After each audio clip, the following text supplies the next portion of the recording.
Colorado has a wildfire problem. The 3 largest fires in state history occurred within the last 3 years and consumed over 500,000 acres. To put that landmass into perspective, 846 square miles burned, a little more than the size of Los Angeles and New York cities combined. What's more alarming is the 5 most destructive wildfires occurred within the last decade.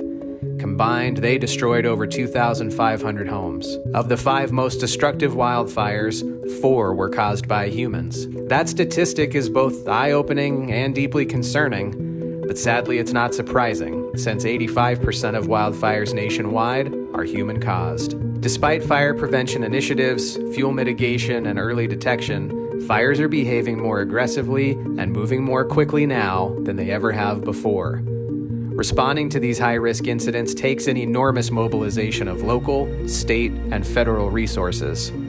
Those resources often include hand crews, heavy equipment, helicopters, airplanes, and of course, fire engines. The National Wildfire Coordinating Group has established a standard categorization of fire engines, which includes 7 different types. Type 3 engines are specifically designed for urban interface environments.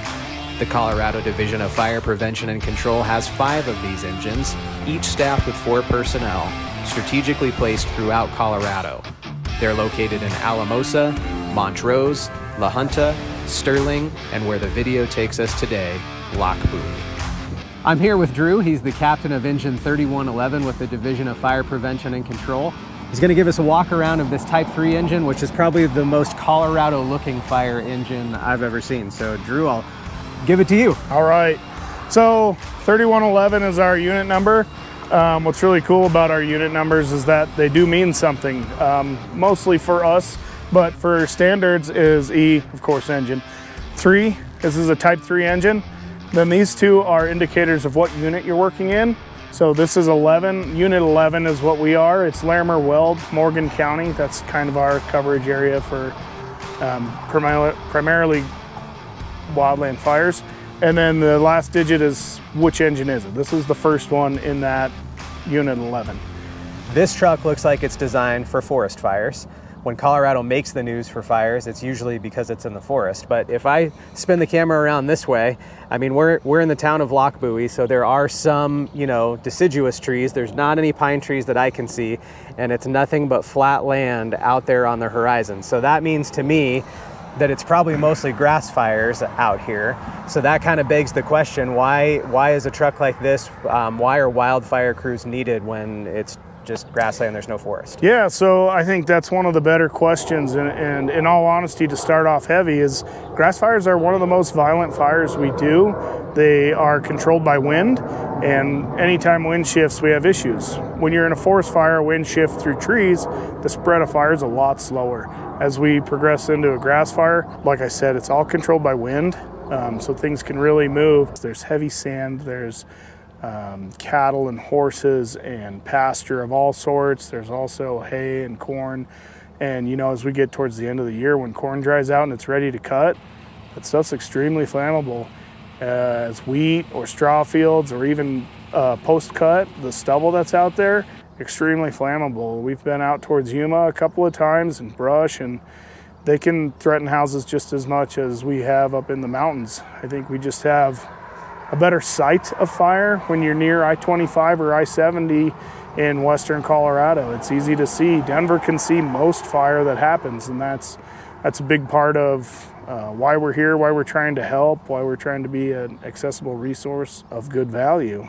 So let's check out Engine 3111 here. What can you tell us about the rig and how it's built and why it's built the way it is? So a couple things to start off with from the exterior.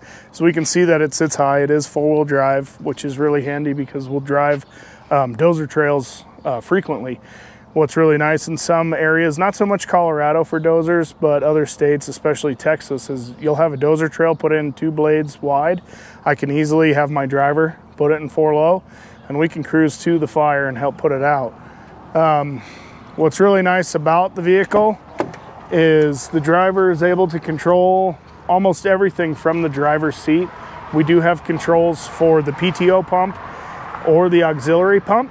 The big difference in those is being able to pump and roll, so that way we can mobily fight fire or pump a progressive hose lay, which can be upwards of a few miles long.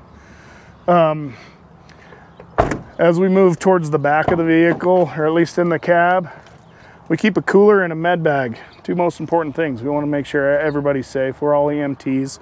We do take care of patients all the time. We do run this truck as an all-hazard engine. So we do structure, we do swift water, we do ice rescue. I mean, there's things we can do anywhere across the state. Depends on what kind of help they need. We do keep our SCBAs down in a drawer underneath the seat. It's really nice, easy to get to. We do try to keep a clean cab, but it's only so much you can do when that's how the apparatus is built.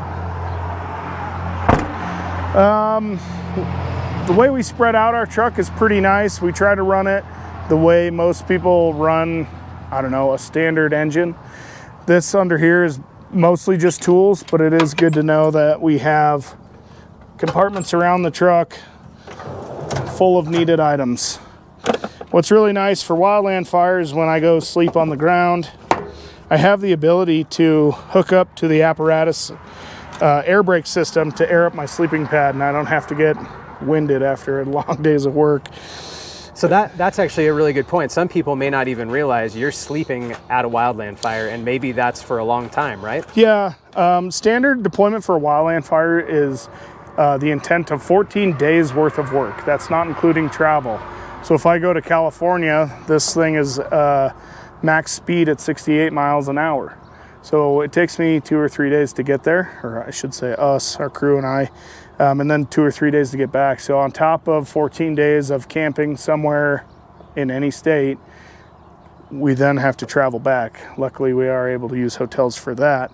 And then, in all honesty, we can extend easily to 21 days and then travel. Other things that have been happening, depending on severity of fires across the nation, you can do an R&R in place for 2 days and then get back to another 14-day assignment. So you can really work a lot of days in a lot of different areas. All these times are federally managed, so we're here following the rules. We do what we can as safe as we can, and we just try to follow the rules as we go. Other things we need on here, we do have spare gloves, spare safety glasses. Hey, other things that they don't tell you about is that they may or may not have showers at your camp. Depends on what size of incident you're on.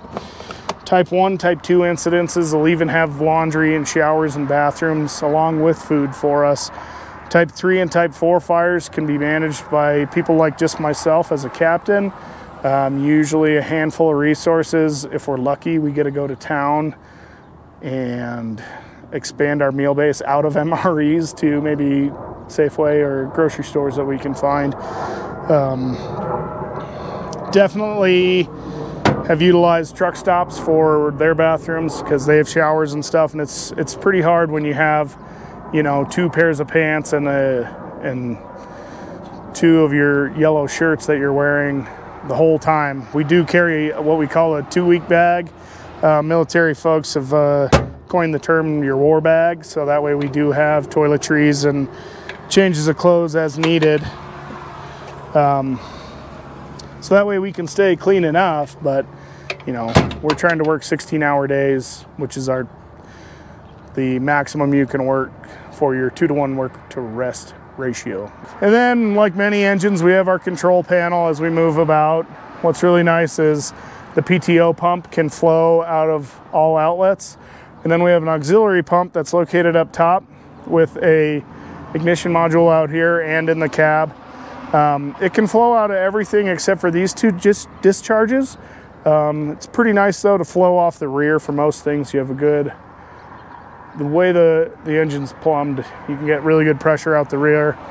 And they're all labeled with what they do and whether or not they can flow foam. Foam is very nice to use.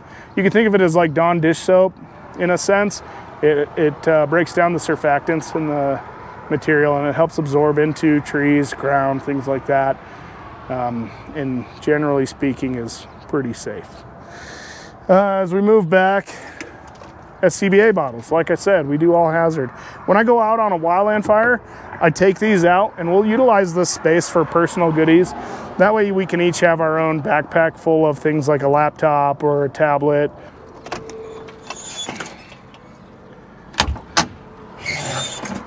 Moving back, this is our engineer's compartment.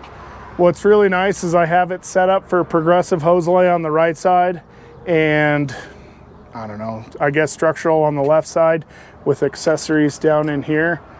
I do like to keep the truck pretty organized, so somebody might have forgot that and it's not a big deal. We carry all sorts of cool tools, different ways to get water, like a sock. This will actually pick up water out of a waterfall. You just tie it up. We carry a 1,000-foot roll of P-cord. So this cool thing has a way to collect water for us. I can honestly say I've only used it once, but you know, when you come across cool tools, you try to hold on to them because they're very nifty. Otherwise, all sorts of ways, manual ways to prime your pump, outlet tools, other ways to move and push water. That's a lot of appliances for progressive hose lay. How long of a progressive hose lay can you guys do on this engine? So, cool thing is we have what is generally considered a smoky pack. They also have, I don't know, 5 or 8 other names, Travis packs, things like that. Based off what I have here, I believe 1, 2, 3, 4, 5, 6. I have what you would consider a 600-foot section of progressive hose lay. So I carry that hose in the next compartment with our gear. On top of the truck, I have 10 smoky packs. So in theory, I can put in what I would consider 1,700 foot of progressive hose lay. The biggest hose lay I've ever worked was just over a mile long. Other cool things is my crew, they're kind of short. We have stools. We also have a hose roller because it's really nice when you can roll your hose to put it away, especially if it's my hose. I want it clean back on the truck. Yeah. You know, ABC fire extinguisher. The other side we have a water can. And depending on who you are, justifies what you want. This is a clean cabinet. So in theory, I have 600 foot of my 1 inch. Behind this, I have 600 foot of my 1.5 inches. And that's generally the 2 main components. Without a Y, a reducer, and a nozzle, we can't build our progressive hose lays. Stubby fill hose, for those of you that don't know, it's nice when you don't have to go close to a hydrant. This one we use as a mobile attack line. This is a short 1.5 inch line that we can hook up to our front bumper for mobile attack. I can have somebody walking next to the truck while we're fighting fire. 3/4 inch hose or baby hose, has a handful of other names, but this is great for mop up. And this is 90% of firefighting. We get the fire knocked out and then we have to spend days making sure it's out.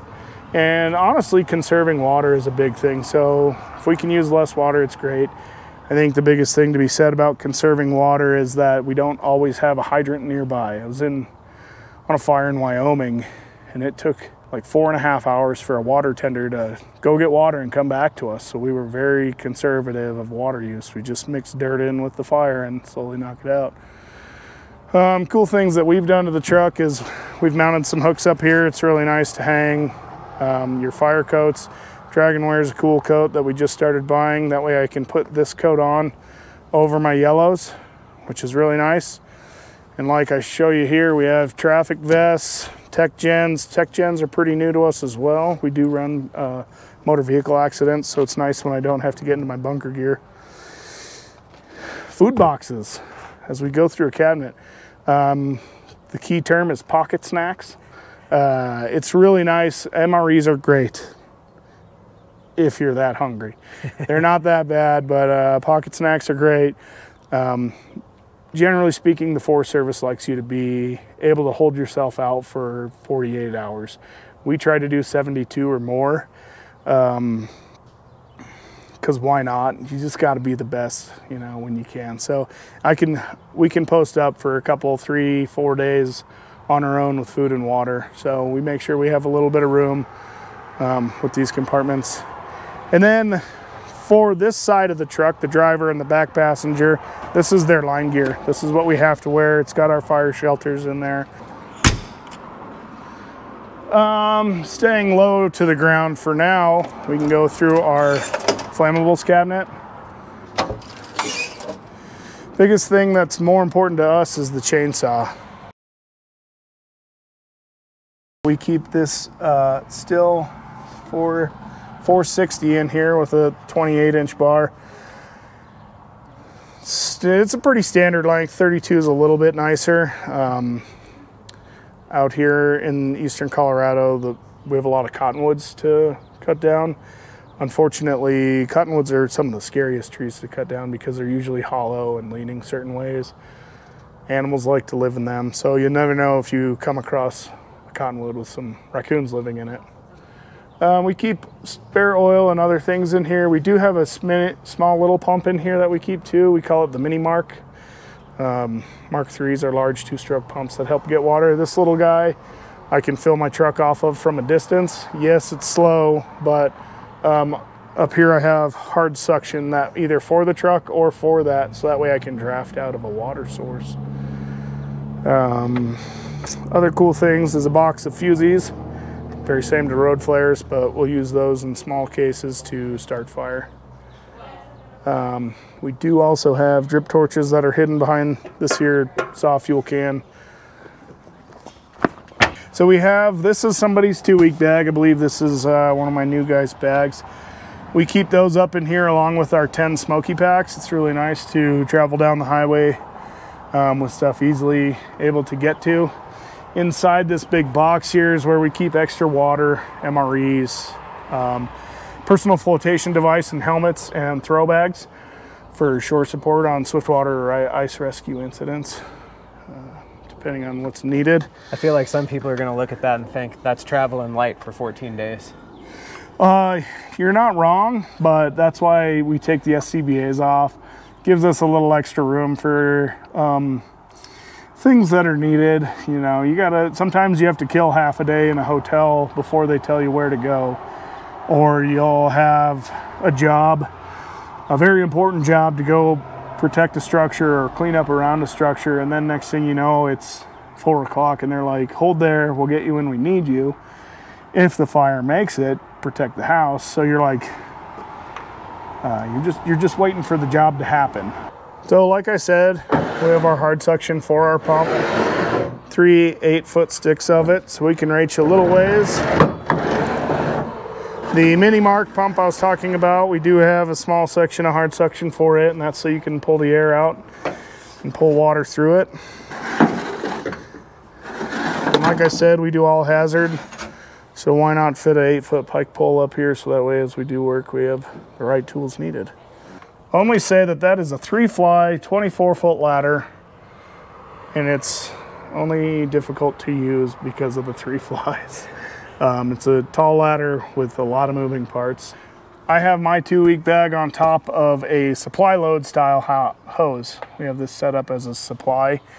I believe it is 400 feet, and then we have 1 3/4 inch set up as an attack line. The cabinet up here, we actually carry a handful of wildland tools because we need to meet what's called the NUS standard. That's held by, I believe, the BLM. So that way we have all the right tools to fight all sorts of wildland fires. We do also have a pole saw in there. We do try to trim trees as we move through. We have these tubes back here, and not sure if we got, but inside our flammables compartment, we keep them mounted in there. A couple things we'll do is if we're doing initial attack, we'll put these in and we can run a 3/4 inch hose off the rear of the truck. So that way I have 2 people on nozzles while we're doing mobile attack, no matter where you're at. The other thing I like to do with these is we can put a section of progressive hose lay on this side and on that side. So that way as the driver backs into the house, and the backing in is always egress. You want to make sure you got your way out. But this one can go around one side of the house.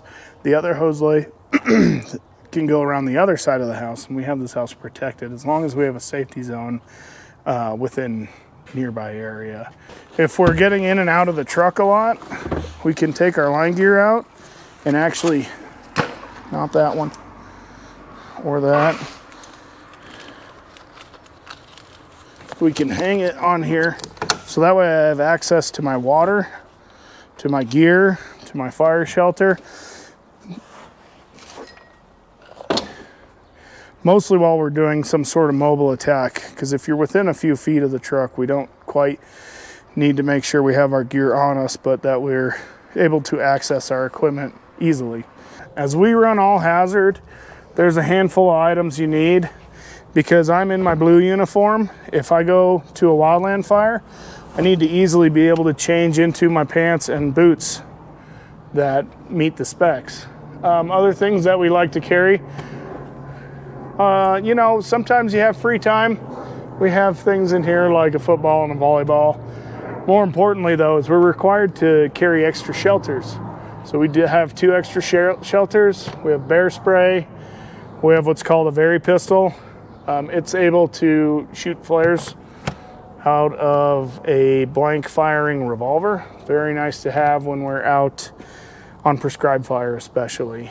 Other things, I have other special equipment in here for like, if we know we're not going to be sleeping at camp, we can easily have some accessories. I won't tell you that this might be a coffee pot. We have 5 different ways to make coffee because coffee is that important. Especially if you're up at 5 in the morning doing a truck check, making sure that you're able to make it to briefing, get all your equipment as needed. And then, you know, food bags. And then we also have like, I don't know, we call it the truck box. It's got some cooking equipment, can openers. I think I see some seasonings and hot sauces in there. It's really, it's unreal, I should say, as to how the small things matter. Yeah. As we go on, we have more water down here. What's nice is they let us buy the big silos. So this I don't have to worry about breaking. The square canteens are nice. I'm pretty good at breaking the lids on those, I won't lie. But I can easily fill my bottle with these bottles. We do have bottled water up on top of the truck as well, so that way we can fill in other ways. Just as much as we can fit on the truck is what we do. Other things people may not notice, but you know, some people care about the exhaust system. What's really nice is firehouses do a lot of research on cancer and cancer studies, so we were able to, when we moved out to Hudson Fire, we were able to get this exhaust tip put on, so that way we can help keep the bays clean as we're operating through them. Here's our water can. You know, other important things, more extra SCBA bottles, and then what we like to consider our all-hazard cabinet. We do carry a broom and a pick set, help people who lock their cars. We've used it a handful of times. We've had people, unfortunately, lock their children in, but catch it right away. We have a small bag. I think it has 2 flotation devices and 2 helmets in it, ready to go. This would be the captain's SCBA. Other handy tools to have is your Sawzall. Cars are pretty easy to tear apart with a Sawzall or with an axe. And of course, gotta have your set of irons for everything because it's the best stuff in the world. As far as wildland fire goes, we actually just finally were able to purchase a little tiny leaf blower. Super great for getting up on a roof and blowing out gutters. When we're talking pine needles, usually they're dry in all the wrong places. So when I can use this tiny little leaf blower to get through some gutters, if I can, I'll try to take a tool up on the roof with me so I can break it free and just blow it out. And that way, you know, I'm working hard in a better way, in an easier way. So, you know, do what you can the right way. Other things we have is P-cord. Paracord is life. Paracord and fiber tape are the 2 best things you can have out there because everything breaks and you need it fixed. Yeah. And then it looks like a mini thermal imager? Yeah, I wouldn't call that the mini one just yet. That is a nice small thermal imaging camera. We do now have the pocket ones. I can't remember, they're red. I don't remember who makes them, but yeah, we each have our own single one that we carry in our bunker gear. In all honesty, on a wildland fire too, we've utilized ticks to help see where some heat has spread. And in all honesty, moving out into the future, thermal imaging cameras on drones have been a real great help.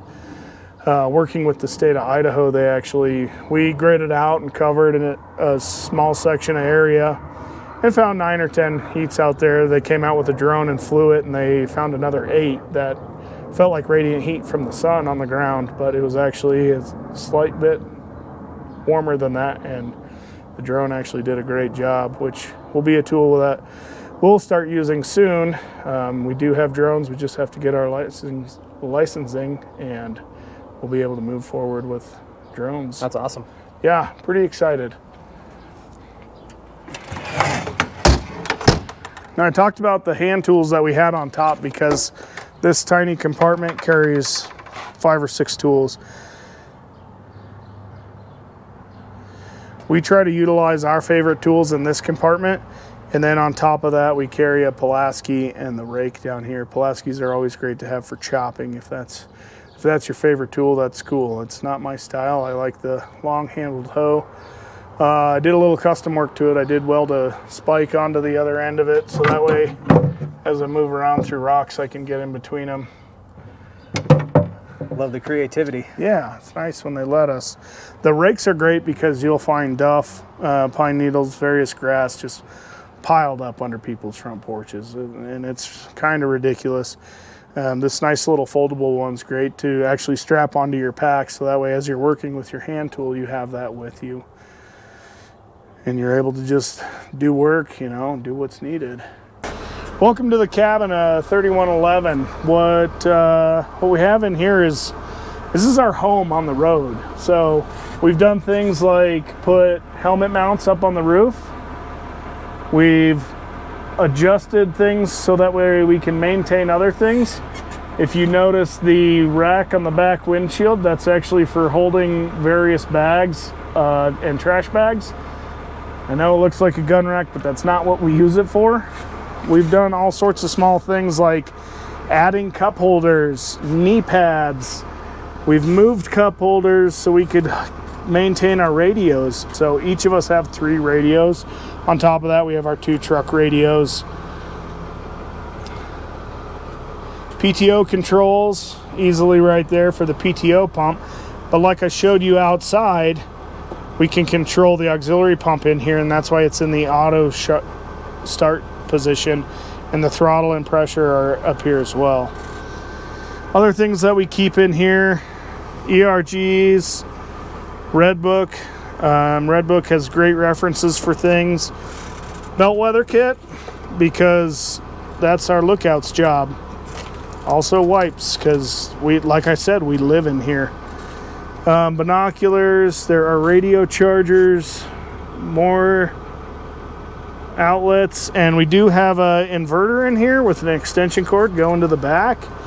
That way, as we live in the truck, we can keep all of our stuff maintained. Last part of the truck, we do have a front outlet. With that, currently we run just a style of trash line. Normally we'll have a small attack line that we kind of tuck up in this pocket. You can see the reducer and the nozzle. We blew that hose recently and we have a new one on order. And I keep it hooked up to this because we do that a lot out here. What they consider a ground cover fire, wildland fire, basically the same thing, but mobile attack is a key degree to doing this, and this actually can flow quite a bit of water. It's a nice accessory.